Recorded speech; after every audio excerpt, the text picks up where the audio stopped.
and I myself consider it to be a major bridge between the old school and that which led to the new school pertaining to these types of books of Adab Talab al-Ilm. He's not a Khatib Baghdadi or Ibn Abdul Barr, nor is he like a Nawawi. He's moving forward a bit more, even though Nawawi is later than Khatib as well. So his book is considered to be, obviously in 2018, it's not a modern day book, nor is it a contemporary book. It's a classic. It's old, but it's not as like those other old classics. This is one that's like right in the middle.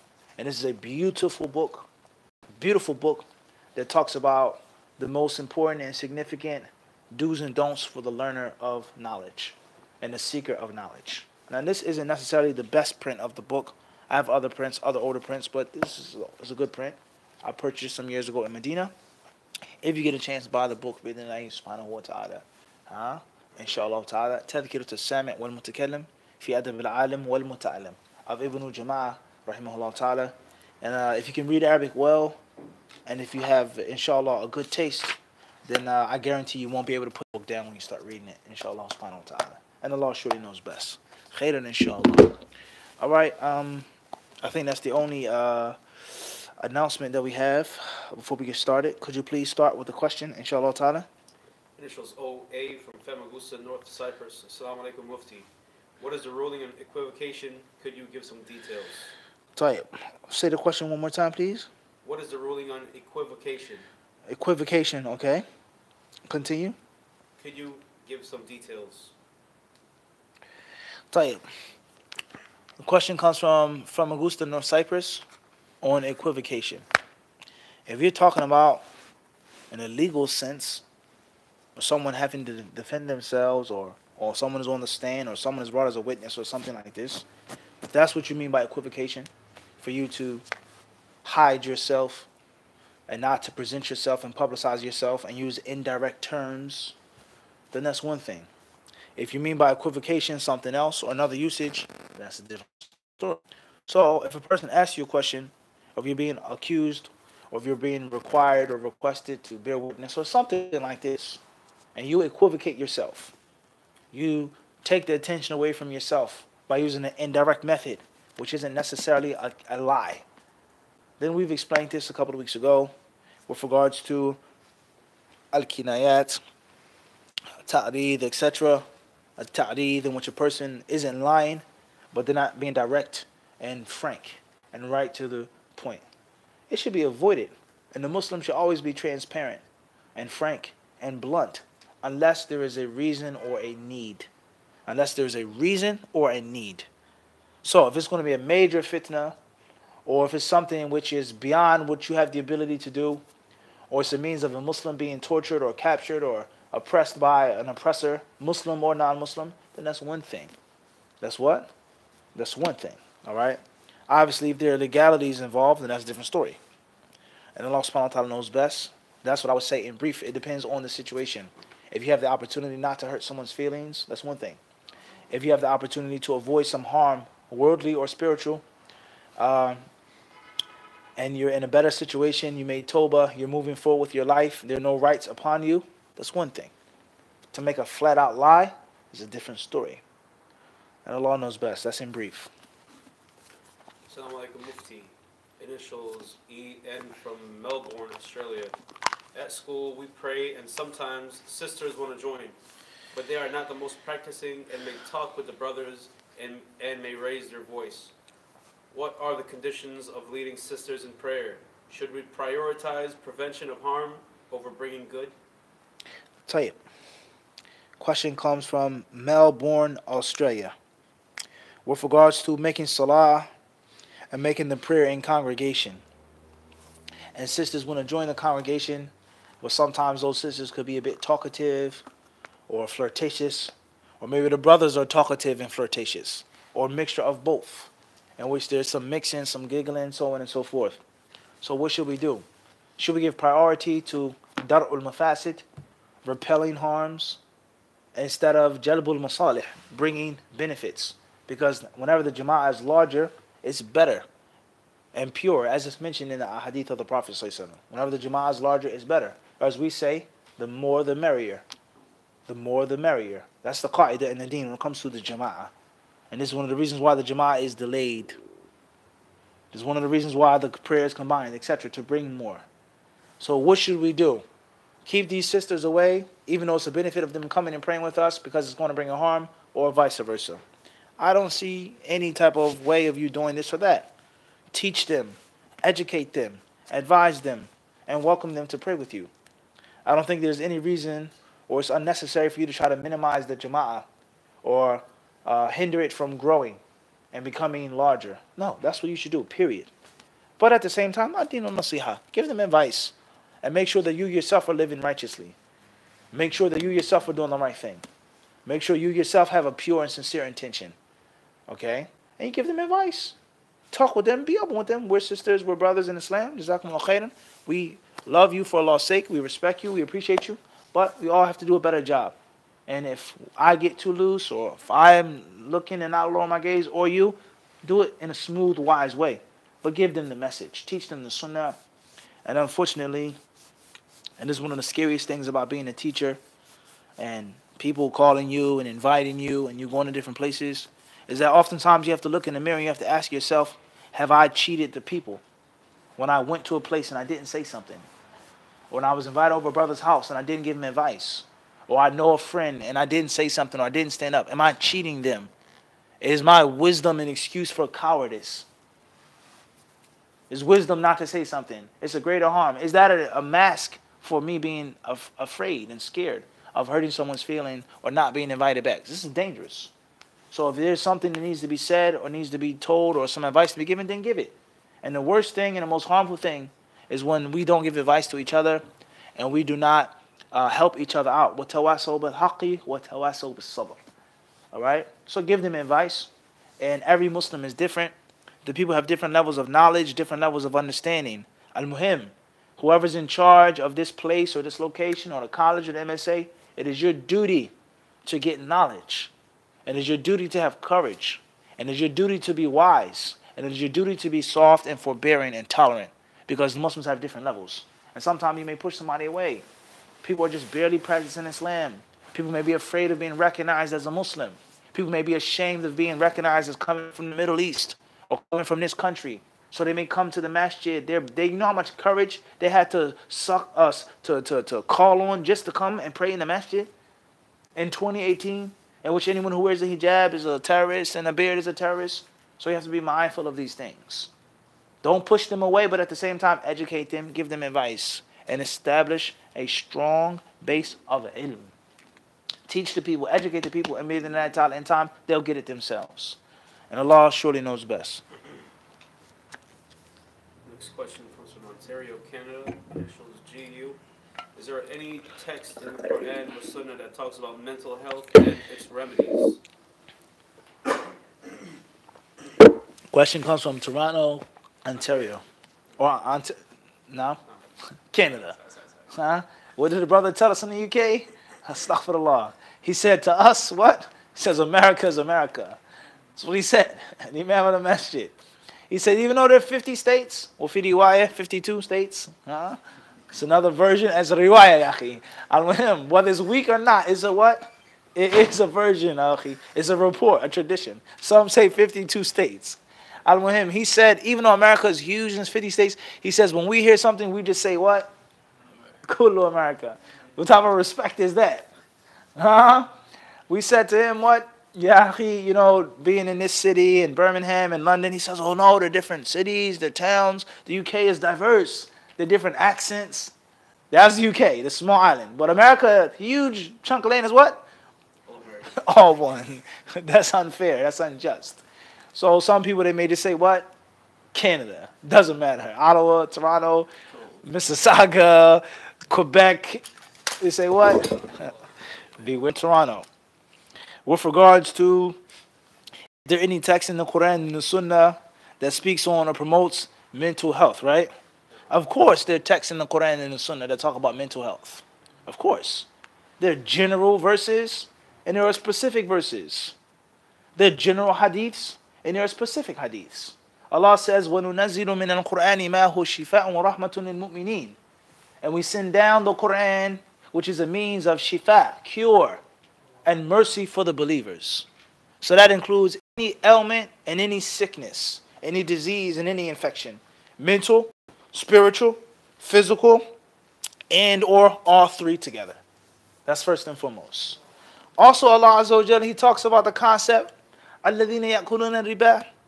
Allah says those who eat interest, when they stand from their graves, when they're resurrected, لَا يَقُومُونَ إِلَّا كَمَا يَقُومُ الَّذِي يَتَخَبَّطُهُ الشَّيْطَانُ مِنَ الْمَسِّ. They'll stand in a manner in which someone is possessed by a demon. In which someone is possessed by a demon. يَتَخَبَّطُهُ الشَّيْطَانُ مِنَ الْمَسِّ. The devil has touched them and is hugging them and strangling them and bear hugging them. Majnoon, someone who's affected by a jinn or jinn possession. So many ulama have extracted from this ayah many things. And from that, imkaniyatu is the possibility of a jinni going inside of an ins or insi. The possibility of a jinn going inside of a human being. Alright? So this is pertaining to sara or mess or lamps. So a person who has a jinn in him, of course, is going to have an effect on his what? His mental state. And oftentimes a person may be mentally ill and it can lead to jinn possession. Or jinn possession can lead to mental illness. Or somebody thinks that they're mentally ill but they really have a jinn in them. Or they think they have a jinn in them but they're only what? Mentally ill. And there are other ayat. The Prophet ﷺ, he mentioned that Allah Azza wa Jalla has not sent down any sickness إِلَّا أَنزَلَ لَهُ, except that He sent down for it its cure, its shifa, its dawa. Those who know it know, and those who don't know it don't know it. As we have explained in detail from Ibn Qayyim's words in the beginning of Al-Jawab al-Kafi. Naam, Al-Jawab al-Kafi. And also Ibn Qayyim rahimahullah ta'ala's words in the At-Tibb al-Nabawi, the Prophet's medicine, which is actually from Zadul Ma'ad. Which is actually a chapter from Zadul Ma'ad. The Prophet's guidance concerning medicine. We did 3 khutbahs on this a couple years ago, called We Have the Cure for Your Sickness. We have the what? The cure for your, as he said, right? We're not making this up. We did a 3-part khutbah series on cure in the deen. Physical, mental, and also what? Spiritual. So that's first and foremost. In brief, for the little bit of time that we have tonight. But I do want to say something. And also the Prophet, he did ruqyah. He did ruqyah on himself, ruqyah on his grandchildren, ruqyah on the people. Jibreel alayhi salatu wasalam did ruqyah on the Prophet sallallahu alayhi wasallam. So there are many hadiths about a cure, specific or general. But I do want to say something. And that is, beware of the trick and the trap of the shaitan. And I would humbly say that there are people who go extreme when it comes to mental health and mental illness. They go extreme. And to me, it seems as if it's a new modern day trend, in which every time Dick and Harry wants to just pop up and say mental health, mental illness. Islam, we need to focus on this. The Muslims need to talk about mental illness. The Muslims. And I have many experiences with many different people like this. If you're a doctor and that's what you specialize in, then of course that's what you should be talking about. Let the Muslims benefit from your specialty, of course. If you have a job, a practice, and that's your thing, that's what you should be talking about. But not every Tom, Dick, and Harry. And that's the big slogan and banner is mental health, mental health. And people, they don't say nothing about shirk and kufr and bid'ah and sins and disobedience, and they make an excuse and say, we don't talk about mental health. We have mental health problems, and you're talking about the hijab. We have mental health problems, and you talk about making music. We have mental health problems, and kada and kada and kada. Many people, they started doing this. And they think that the mental health is some new novelty. It's a new thing. Mental health is old. And then people have been suffering from mental illness for many years. And the cure, general and specific, has been mentioned in the Quran and the Sunnah from what? Many, many years ago. فَاسْأَلُوا أَهْلَ الذِّكْرِ إِن كُنْتُمْ لَا تَعْلَمُونَ. Ask the people of knowledge if you don't know. That includes everything. A specialist on the issue. All right? So therefore, many people, they're tricked by the shaitan, and they come up with these new different slangs and these new different mottos and these new different banners as if it's a new thing. You didn't invent the will. The will was been there for years. It's just that people stop using the will, or they start making weak wills, and they don't know the proper construction of a will, but the will is ancient. It's been thought of. So beware of this. And do not neglect and ignore the deen under the title of what? the mental health. And many people, they do this. I don't understand this. And as a clarification, before we go on, my advice to all viewers and people who wish to comment on videos is to have some shyness. The Prophet ﷺ, he says, إِنَّ مِمَّا أَدْرَكَ النَّاسُ مِنْ كَلَامِ النُّبُوَّةِ الْأُولَى إِذَا لَمْ تَسْتَحِ فَاصْنَعْ مَا شِئْتَ. If you have no shyness, then do what you please. So to think that I'm going to talk in a live stream and say a curse word, S-H-I-T, and to say he said it at such and such a minute. What type of mind, what type of mental health do you have? What state are you in to think that I'm just going to say S-H-I-T in public on a live stream in the middle of an Islamic lecture? So the extent of people's su'u dhan and the people's haste and also people's ignorance and how your ears can lie to you when you have a full cup and you want somebody to say a bad word is utterly amazing. So if you watch a video and if you comment on a video, have some shyness. Have some haya. And Allah knows best. Initials AD from Minneapolis, Minnesota. Assalamu alaikum, Shaykh. Let's stick to the time schedule now for the answers. No more long answers. Inshallah. What's the ruling on letting the nails grow? Somebody time it? Ruling on letting the nails grow comes from where? From Minneapolis, Minnesota. Minneapolis, Minnesota.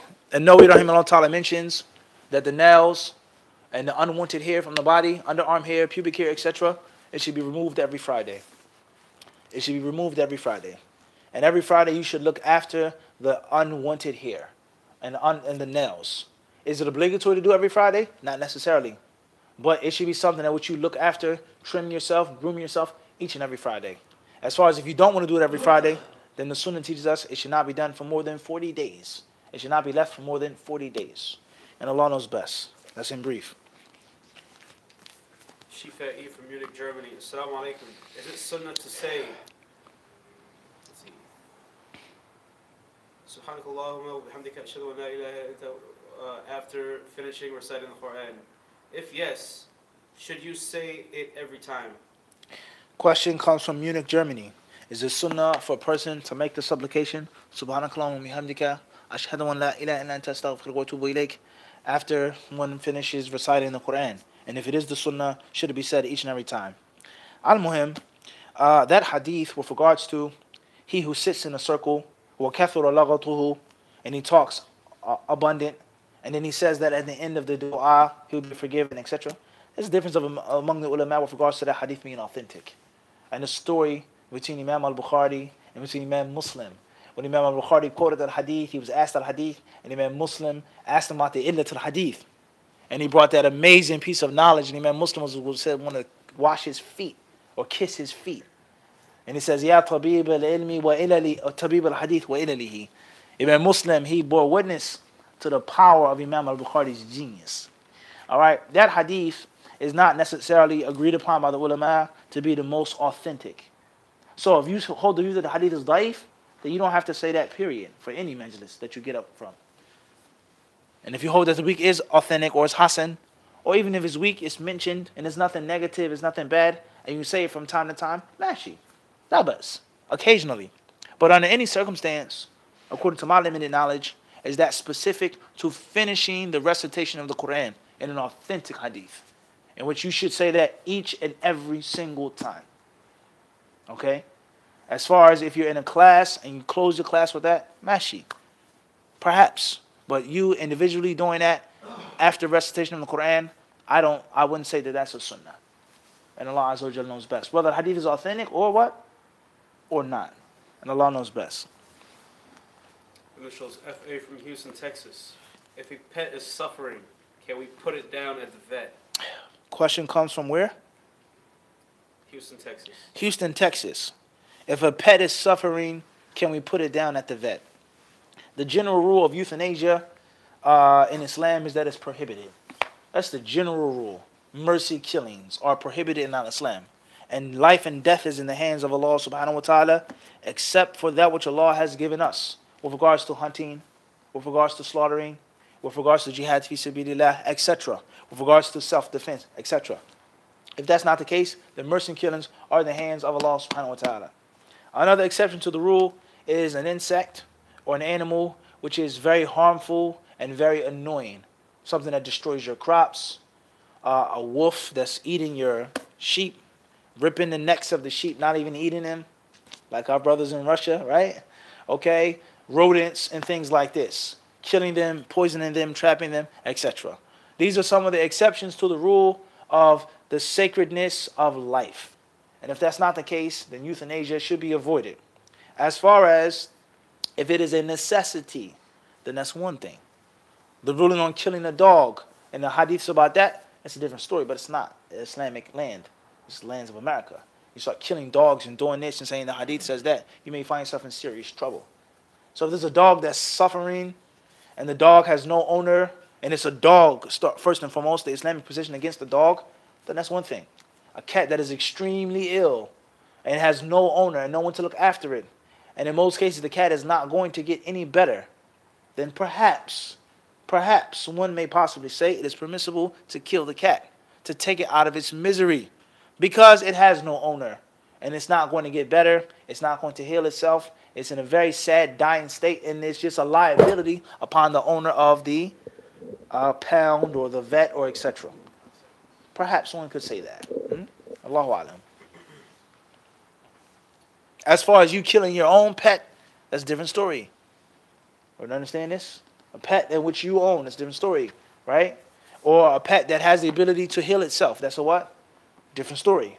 But we're talking about a place in which cats or dogs or animals are just dumped off there, and there's no liability. They have to be fed and provided for and taken care of. That's what? Perhaps that's what? A different story. And not with the aqidah of mercy killing. Allahu Alam. Initials NH from Toronto, Canada. Assalamu alaikum. Mufti, can you advise on how to read and make time to read the Quran daily? Do you have any suggestions to help with this? The question comes from Toronto. With regards to Assalamu alaikum, can you make suggestions on making time for reading the Quran? Suggestions and ideas, advice, etc. Wa alaikum assalam wa rahmatullahi ta'ala wa barakatuh. First suggestion is to realize the importance of it and the necessity of it. And that reading to the student of knowledge is like fish to the well. Reading to the talib al-ilm, the Quran, the hadiths, the books of the ulama, is like water to a well. It's like dirt to a mole. You understand? This is like the dam to the beaver. They're never to be one another. It's always supposed to be like that. So you have to realize that you can't be a successful student of knowledge unless you read. And to be a Muslim, that's a concerned Muslim about his or her deen, and have a connection with your Lord, Allah Azza wa Jal, you also have to read. You also have to read. And wallahi, we met brothers that were blind. And we saw brothers that were blind, and students of knowledge that were blind overseas, and they were reading in Braille. Reading the Quran in Braille. They were memorizing Bulugh al-Maram in Yemen, Lu'lu' Marjan, just from listening to it. You have eyes and hands and ears. So it's no excuse. So you have to realize that reading is paramount. Reading is a necessity. Once you know the importance of a thing, and the value of a thing, and the necessity of a thing, then you have to practically break it down and translate it to your daily schedule. So I have to go to work here, I have a wife, I have 2 wives, I have 3 wives, I have children, I have a mother, I have a father, etc. You got to break it down. Prioritize.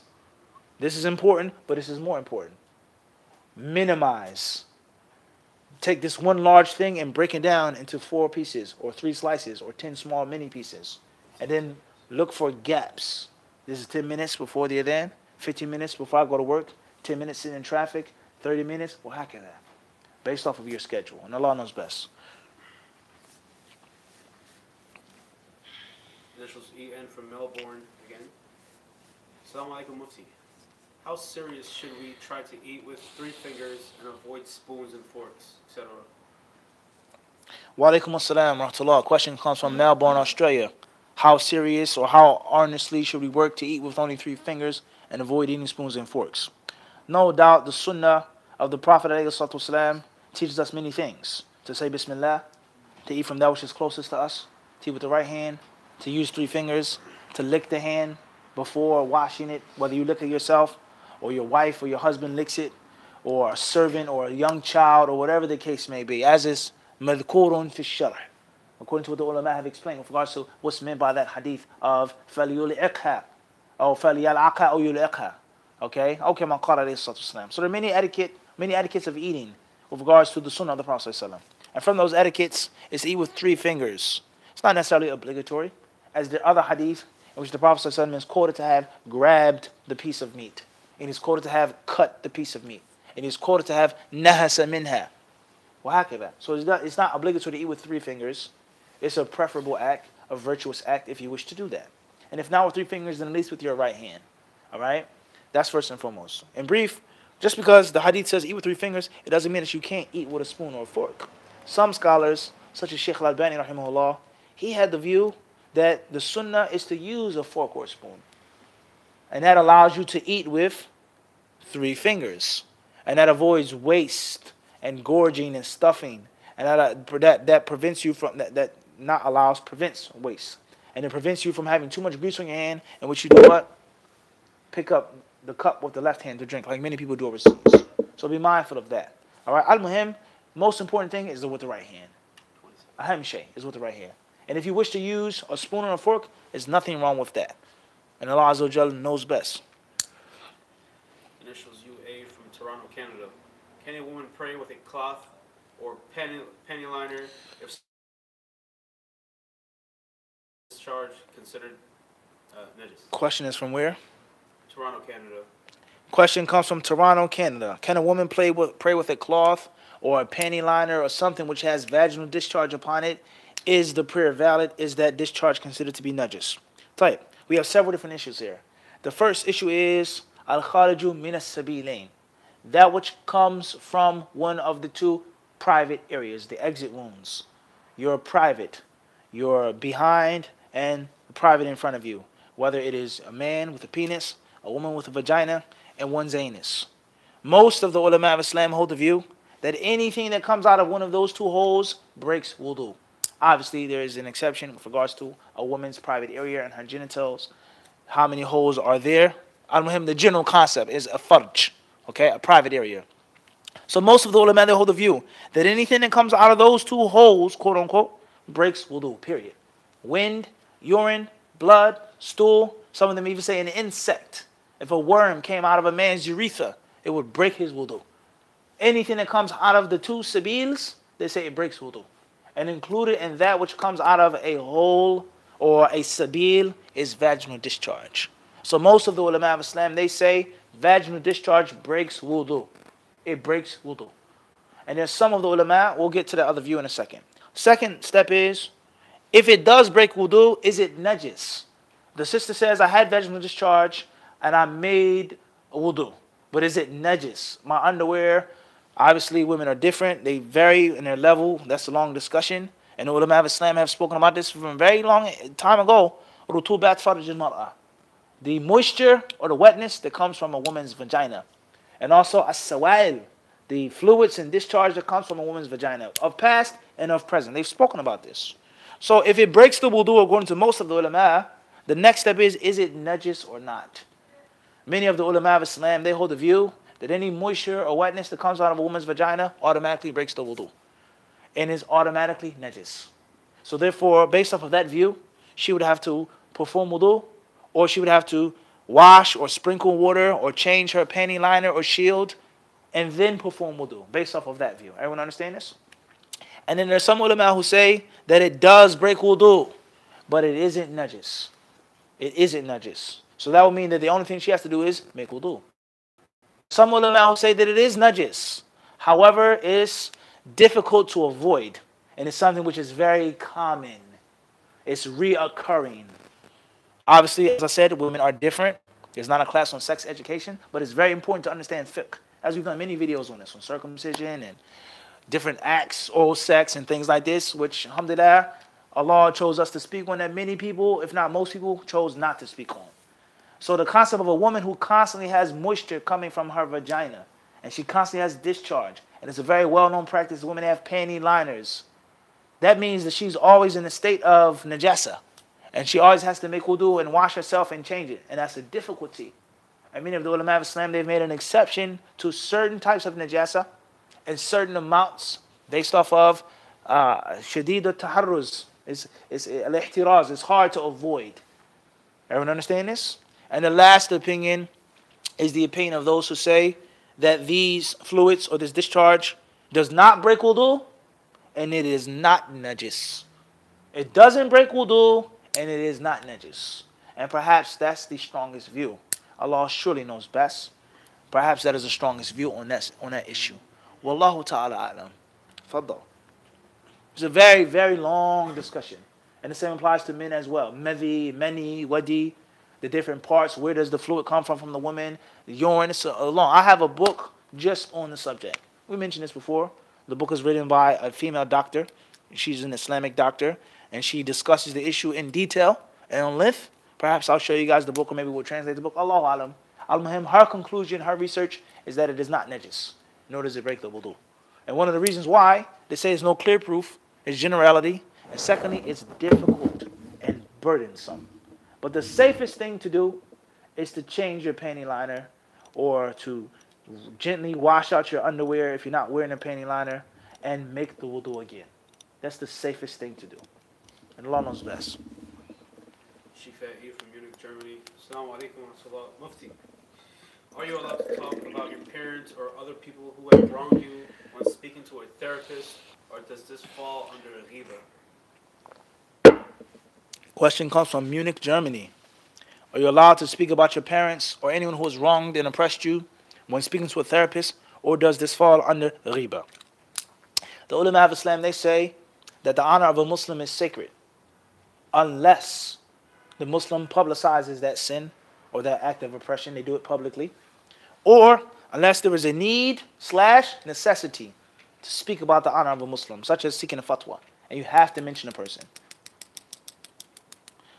A woman calls a sheikh, she says, "Ya sheikh, ma hukum, what's the ruling on a man who doesn't kada because," and the man says, "You talking about your husband?" And she says, "I'd rather not mention." He says, "Are you talking about your husband? Because I need to know. If it's your husband, then kada is permissible." She says, "Yes, I know your husband." It's a necessity. Or doing a business trade. I'm thinking about going into a deal with Brother Alameen. You know, we're gonna start our own parts company. I says, "La, Brother Alameen is a good brother in the masjid, but when it comes to parts, it's not to be trusted." Mathalan. Or getting married. It says, "Oh, I heard that young brother Khalid reciting the Quran. MashaAllah, he's so handsome and cute. I want to marry him. My daughter says she's handsome and cute." And Mukhtar comes and says, "What? La, he's a womanizer." Or he has other problems. Don't marry him to your daughter. Don't be fooled by his recitation and his sweet voice and how handsome he is in the picture sitting next to Mufti. Everyone understand this? So mentioning someone's honor and mentioning the fault of a Muslim in certain situations is permissible. Is what? Permissible. As the Prophet ﷺ has clearly allowed in certain situations. Right. Is going to a therapist and getting therapy, is that a necessity and a need? If that's the only way that you can overcome this problem and get past this problem, then maybe it is permissible to mention him. And also, what type of sin did they make? Is it a sin or something that was unfair? Is it something they did in public or private? And what type of therapist this person is? But there are many of us who need therapy. And there's some who say, I'm not saying I say this, but there's some who hold the view that every single person walking, talking, eating, sleeping, drinking needs therapy and should go to a therapist at one point, what? Or another. So it may be a need and a necessity. And Allah surely knows best. Initials TP from Brooklyn, New York. A woman has a large debt and a man marries her. Is a man now obligated to marry off to pay? Is a man now obligated to pay off her debt, or is it still under the woman? Question comes from BK, New York. MashaAllah, huh? The thoroughborough, right? Question comes from Brooklyn, home of the coffin. The question comes from Brooklyn, New York. A man who marries a sister who has a lot of debts, or a great deal of debt. When the brother marries her, is it obligatory for him to take care of that debt, or does it still remain upon her? La, ukhti, my dear sister in Islam, I love you, you're my wife, you're beautiful, however, that debt is what? Still yours. Tahseen, right? That debt remains upon you. So many people, they have a misunderstanding with regards to getting married. And they think that whenever someone gets married, all financial obligations and responsibilities fall upon a man. That's wrong.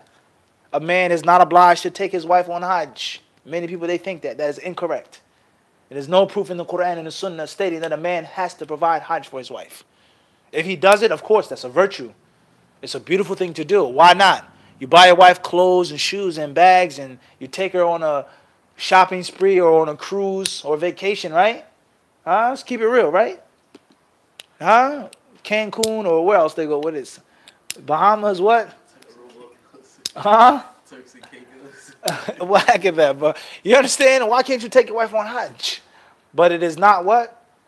An obligation. And the same applies to the debt. Doing it is a good thing, it's a virtuous thing, but it's not what? That's on you, baby. I love you. May Allah make it easy for you. I mean, everyone understand? It's good night. And Allah knows best.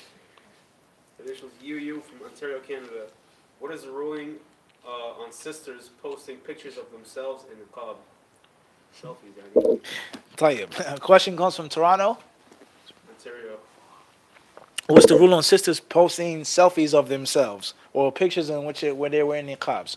Ala kullin, if a sister is wearing the niqab and she goes outside of her home as if she's telling everyone that I'm covering what I have to cover, and that what you can see of my eyes or color of my eyes, or even not even eyes, my shape, I'm a tall sister, I'm a short sister, I'm a big buxom sister, I'm a small petite sister, that can't be hidden. إلا ما ظهر منها. According to the interpretation, one of the على أحد قولي تفسير الآية, what's meant by إلا ما ظهر منها, that which is apparent. So that which she is covered up, and that which does not have to be covered or can be seen even with covering, is beyond her responsibility. So a brother sees her and he sees her eyes, or he sees that she has light skin or dark skin or brown skin, whatever type of skin color she has, she's covered everything else. Khalas. So whether he sees her on a picture, on a video, or in public, her aura outside of the house has been what? Covered. And that which is seen or noticed beyond that is not her what? Responsibility. However, one may say there's a difference between you seeing a sister walking down the street and you have the ability to see a picture of her in niqab. At the end of the day, I can't say it's haram. If she wears the niqab and gloves, she covers up and she has a picture, I can't say it's haram. If you're sitting there staring at the sister's eyes, her profile picture on WhatsApp, or on whatever social media platform you're using and lusting off of her, then maybe you need to what? See a therapist. Or get married, or whatever the case may be. Ala kullin, be mindful of pictures. And the last thing I'll say about this question, like we mentioned in NJ Dawah this year, we're talking about pictures, the concept of the content and where the picture is going. Be mindful. Even if it's permissible to take a photograph, vanity, self-delusion, conceit, and just being a slave and a servant of pictures, be mindful of that. And Allah knows best. Assalamu alaikum. Let's see. Initials FA, Houston, Texas. Does asking for something worldly in a fallible prayer make it invalid? Question comes from Houston, Texas. Is asking for something worldly in the Fard Salat make it invalid? No, it does not. And the ulama of Islam have explained that it's permissible for a person to ask for something worldly. Min khayra dunya wal akhirah, the good of this life and hereafter. Rather, the hadith of the Prophet ﷺ, Anas radiallahu anhu narrated in Sahihain, is that the Prophet ﷺ would oftentimes say in the end of his tashahhud, رَبَّنَا آتِنَا فِي الدُّنْيَا حَسَنَةً وَفِي الْآخِرَةِ حَسَنَةً وَقِنَا عَذَابَ النَّارِ. So that's the sunnah, to ask Allah to protect you and to give you good in this life and what? In the next. And Allah knows.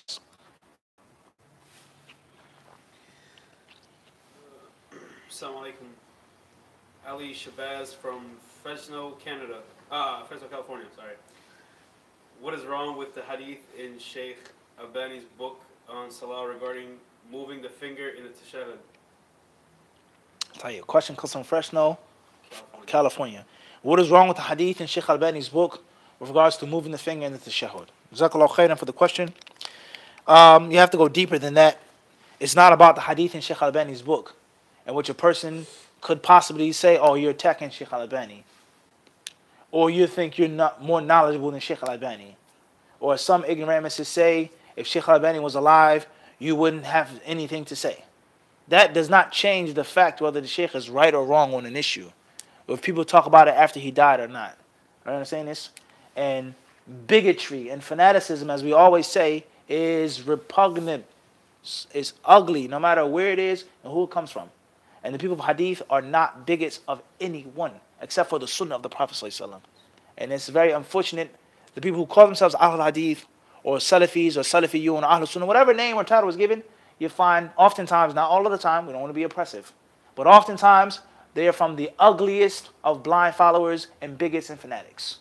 And anything that's said about one scholar or this sheikh, the whole entire dunya stands up and collapses on them. Astaghfirullah, a'udhu billah, who are you? You just graduated from school, who are you? A'udhu billah, keep your mouth shut. Don't talk about the scholars, the flesh of the scholars is poison, and a list of things that they say. And the person says, all I did was do what Sheikh Albani taught me to do, and that's to criticize, and not to blind follow, and to find that which we believe is correct, and to use science, and investigate, and apply his methods. So how can you claim the Salaf and the Hadith and his people, and you're a fanatical blind follower? And any criticism, scholastic criticism, is automatically translated into attacking the personality of Albani. And wallahi, I can show you many books right now as I sit here, books that people wrote, in which they have fanatically defended Sheikh Albani. And anyone who makes any criticism of any of his gradings of Hadith, or issue of Iman, or Dawah, or anything, the first thing that they say is, you're tat'an fil ulama. You're attacking the scholars. You're attacking Albani. Who's really following the legacy of Albani? Those who criticized Albani, or those who fanatically defended him and just blindly broad brush? There's no scientific criticism, naqd ilmi, because of Albani's personality.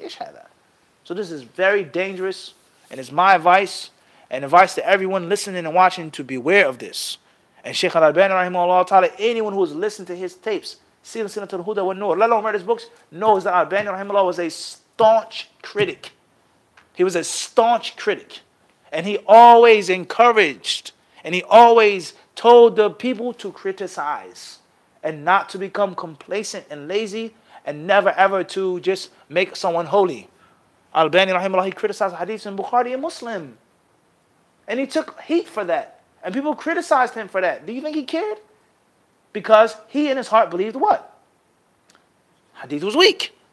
So that's Albani with Bukhari or Suyuti or Dhahabi, or he said a Tirmidhi is mutasahil, a Tirmidhi is laxed, and la yu'tamad alayhi, so on and so forth. Then what makes a Sheikh Albani holy from someone saying, a Sheikh akhta fi hadha hadith? No disrespect to him, but this hadith is wrong. Or if another person says it's not one hadith that he made a mistake in, but his general methodology of tasheeh and tahseen is not that strong. La yulam ala hadha.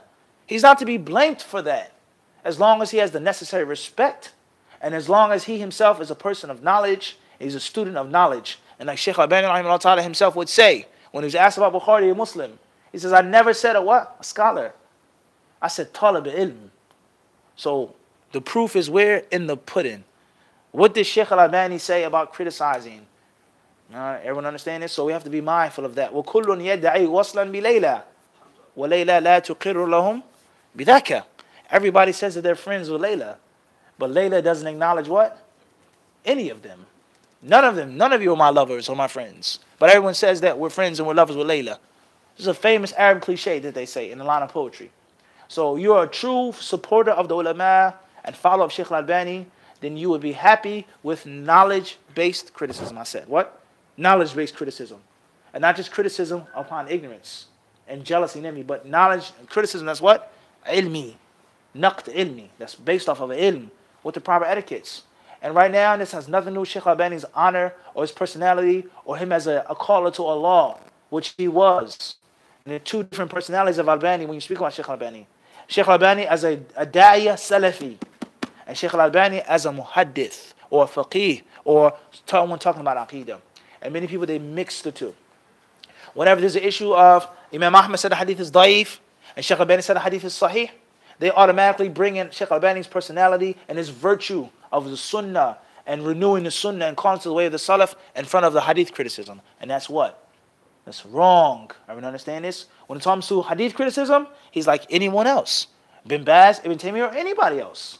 Everyone understand this? And the virtue of a man does not prevent his criticism. The virtue of a person does not what? Have it then. Mufti, I like you. I think you're a nice guy, but you made a mistake. This is what's correct. What's the problem? It's no problem. And wallah, we've never got angry or upset of anyone that says something like that. Obviously, you come talking crazy out the side of your neck without respect, or you yourself is what? Wrong and incorrect. Then you will feel the wrath. It's just that simple. Everyone understand this? I don't think it's a book from Shaykh al-Albani rahimahullah ta'ala in the introduction, except that he's refuting and criticizing someone from what I've read, the little that I've read. Silsila Hadith al-Sahihah, Hadith al-Sahihah. Read every volume of the book. I challenge you.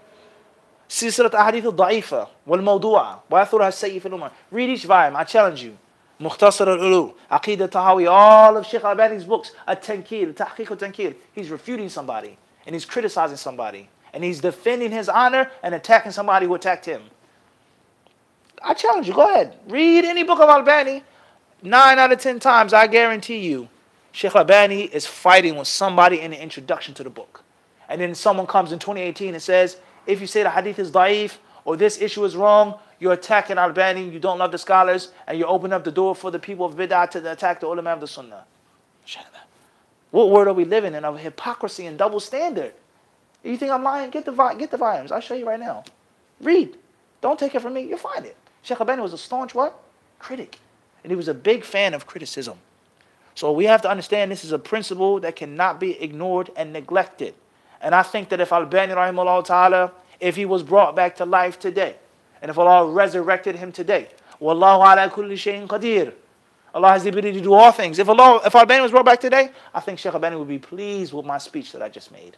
And he would probably spit up and vomit if he heard some of the statements that the people say about him and some of the positions that they take with him. And they call themselves followers of Shaykh Albani. And Allah surely knows best. At the end of the day, the hadith has been mentioned in many books before Albani was even born and created, with regards to the Prophet ﷺ's prayer being described, of Wa'il ibn Hujr and this companion and this Sahabi, with regards to Sifat Salat al-Nabi. And the ulama of Islam, they differ on these hadiths about the Prophet ﷺ's prayer being described. Did he place his hands on his chest, on his navel? Did he move his finger like this? Did he keep it straight? وَهَكَذَا. So there's certain parts of the description of the Prophet ﷺ's prayer which is agreed upon by the ulama, unanimously. It's authentic. And there are other parts about the Prophet ﷺ's prayer, which in most cases is agreed upon and is weak and made up. And there are other parts which is tajadhub. One scholar, one party says, هذه رواية شاذة, رواية munkara. This is a mistake. This narrator got this wrong. Even though the main part of the hadith is authentic. But this specific description is incorrect. And others, they say, bal, it's hasan, la ba'sa bihi, fi bab al-shawahidi, aw al-mutaba'at wa shawahid, etc. They differ on these issues. And from that is moving the finger. So some of the ulama, they say that the Prophet ﷺ making tashahhud is authentic. Him pointing with his finger is authentic. Him making dua tashahhud is authentic.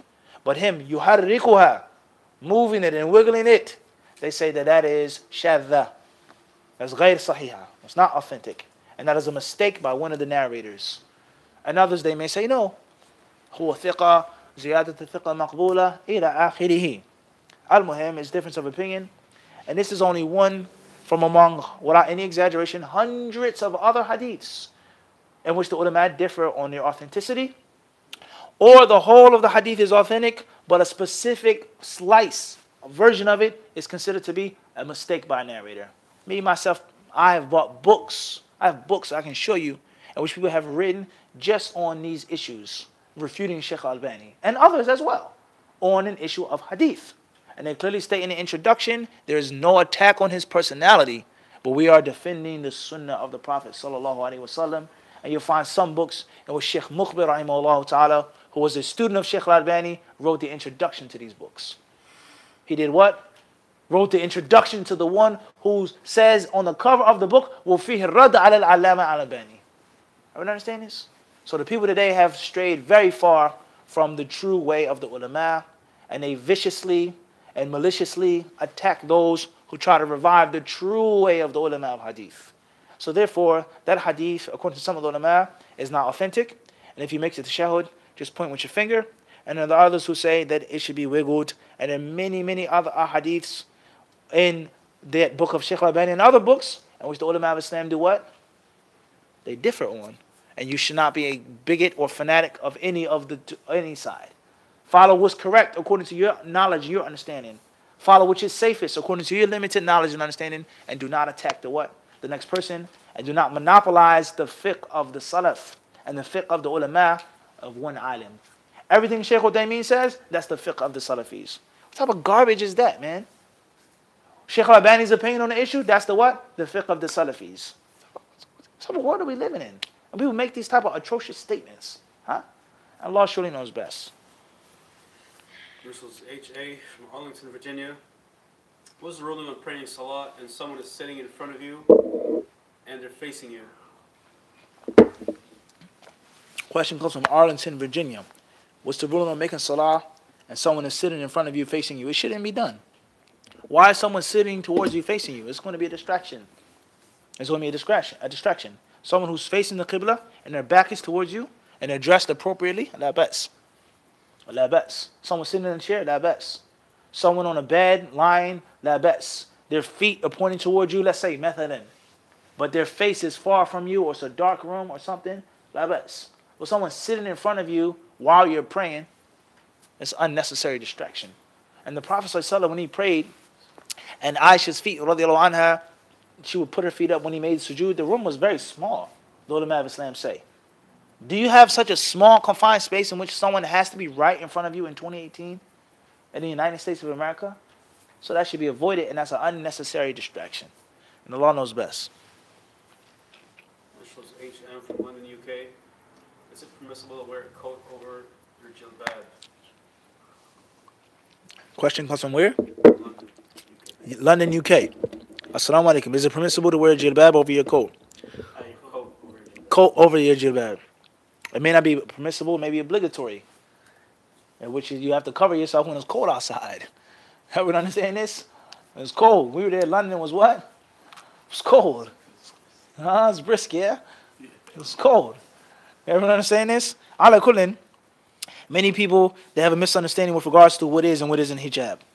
Hijab, without a question, is formless. It has no form. There are rules to hijab. Things that have to be there.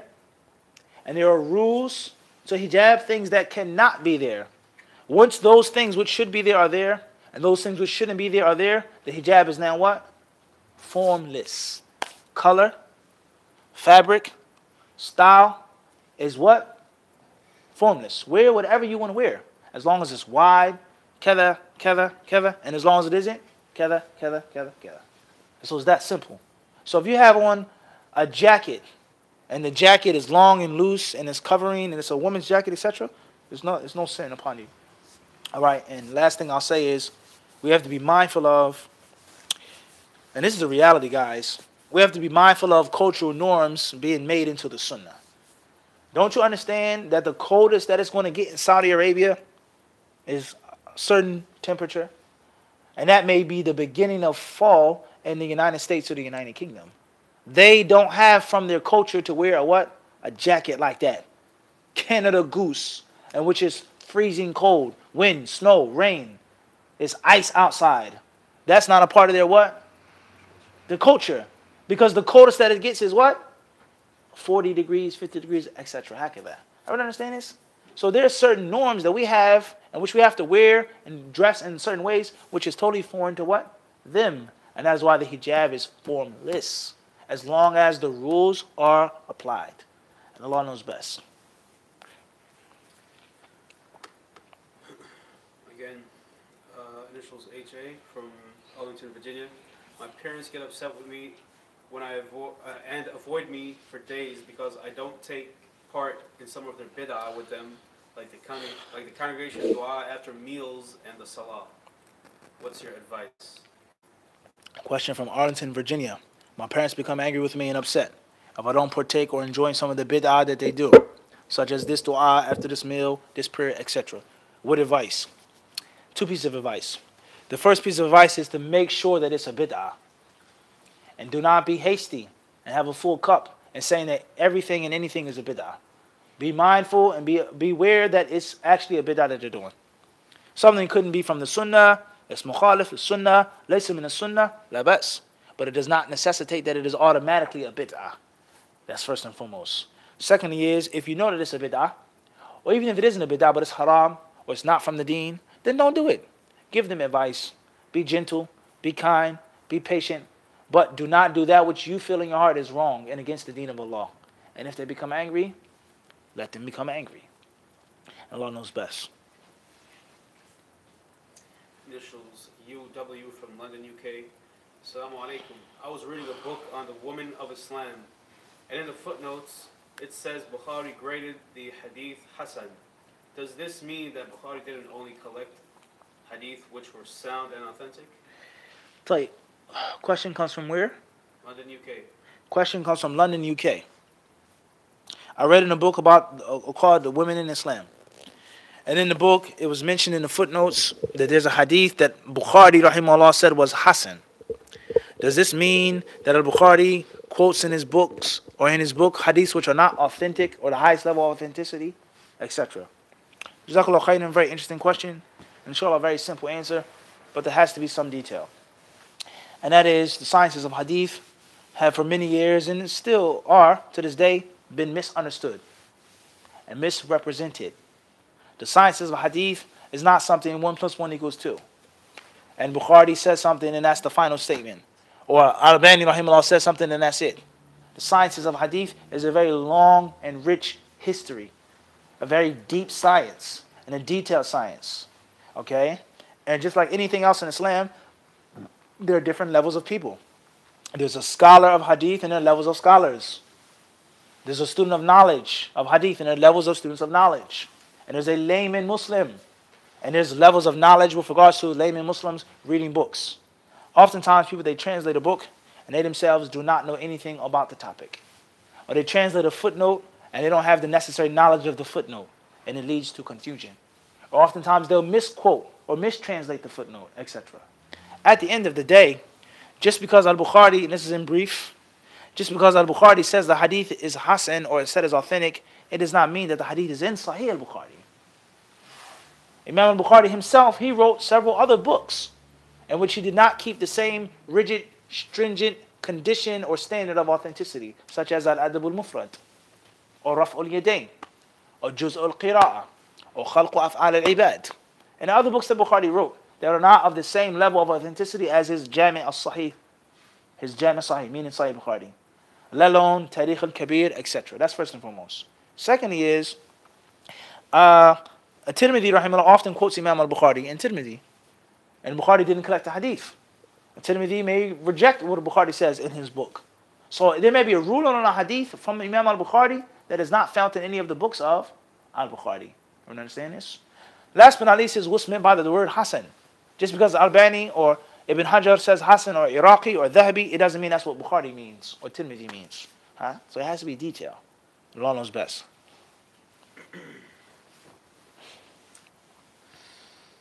RA from Richmond, California. Assalamu alaikum Mufti. Which is better in reward to do? Fast Mondays and Thursdays or the 3 white days in the lunar month? Question comes from where? Richmond, California. Question from Richmond, California. What's better to do? What's more reward? What's more virtuous or meritorious? Fast the Monday and Thursday of each week, or fast the 3 white days or 3 white nights? Do both of them if you can. Do both of them if you can. All right? And oftentimes, one of the white nights or white days may fall on a Monday or may fall on a Thursday. So it's important to do both, inshallah subhanahu wa ta'ala. To say which one is more virtuous, Allahu alam. They're both proven in the Sunnah. The Prophet ﷺ gave the companions advice.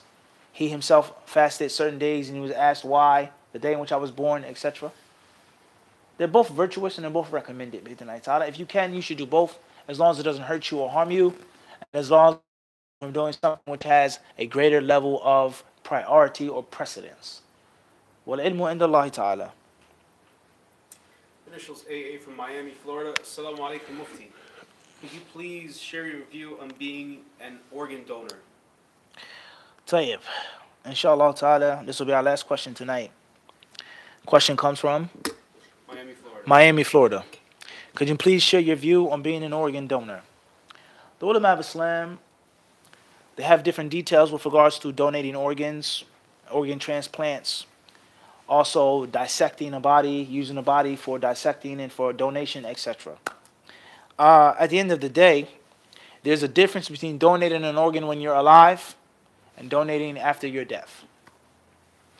There's a difference between donating an organ to a Muslim and donating an organ to a non-Muslim. There's a difference between you receiving an organ from a Muslim and receiving an organ from a non-Muslim. And there's a difference from giving an organ in which you can survive with just one of them, or giving out an organ which will harm you and cause major attack or a major effect on your health. So there's details. Me personally, it depends, yani. There was a brother that I knew once who was very sick and he needed an organ. And he asked me. Brother was from Philadelphia. And at that time I told him I wouldn't mind giving it to you as long as the blood is okay, blood matches, why not? And alhamdulillah, the brother, I believe that he got the transplant. Alhamdulillah, he didn't need it.